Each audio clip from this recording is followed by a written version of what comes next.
Hello, my name is Portia Norman and I am a communications major here at GCU. I was born in Los Angeles, California into a very traditional family. My father was born in 1944, so we were raised to be seen and not heard. I was raised in a house where boys woke up early Saturday morning to do yard work and the girls did cleaning and laundry around the house. This gender stratification would later cause issues between my younger brother and I because I always had more work to do than he. Being raised to be seen and not heard had a negative impact on my self concept. I was expected to quietly do as I was told, and this would later spill over into my daily life. My mother joined the church when we were around 3 years old, and we were raised with Christian values.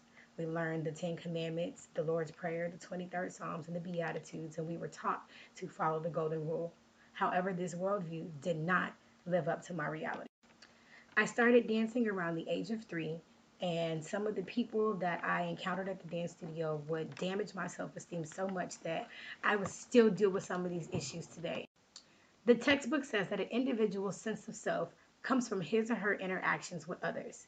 As people age and develop, what others say and how they feel about them begin to shape how they see and feel about themselves. Well, I grew up telling to be quiet and stay in a child's place. I also grew up being told that I was ugly and that no one ever liked me, so much so that this became my self concept or how I felt and thought about. I assigned a negative orientation towards myself that eventually would lead me to become a single mother at the age of 23. The gender roles that I were assigned were at odds with who I was. Was talked about girls so much so that all I wanted to do was be one of the boys. I wanted to climb trees and play football, and the more people told me that this is not what girls do, the more I wanted to do it. My older siblings were out of the house by the time I was 8 years old, so I didn't have any older siblings around to teach me how to be a girl. And my mother wasn't the hair and nails type of woman, so I didn't grow up putting much store in material possessions. My older brothers were gone, so I had no one to protect me from and teach me about boys. This would negatively affect my relationships and give me a false perception on what relationships were. Although I was very involved in dancing growing up, dancing was not always my first choice. My favorite hobby was reading because I was able to escape my reality. I will always thank God for sending Harry Potter to my life because I felt that he was sent to save my life.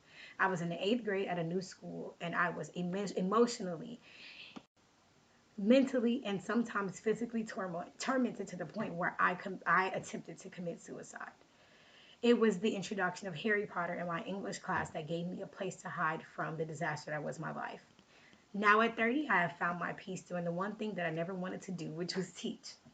God placed me as a dance coach in the after school program working with students 6th through 8th grade, which was the time period of my greatest turmoil. I now had the power to positively affect the self concept and self esteem of other kids that have the opportunity to go down the same bad path as I did. This great responsibility that had been placed on my shoulders helped me to understand that I needed to change some things about myself in order to be the greatest role model possible. Because of everything that I had gone through in my life, I did not place a high value on my life. I felt like I had nothing to live for. I had become a lazy, unmotivated, irresponsible, and procrastinating adult. And it was time for me to face the music and change my life for the better. That was almost 6 years ago. Since then, I've obtained my associate's degree and I have started a youth dance company for at-risk youth, which is called Tajale Dance Company and Youth Ensemble. Overall, I pride myself in my communication skills, both oral and written, but I now place a higher understanding and importance of the value of those words. I have several strong relationships and friendships that have helped to rebuild my self esteem and reestablish the positive self image that I long to see. I am no longer as self conscious as I once was, and I now want to use my newfound voice to help others find their voice and positively affect their lives. Thank you.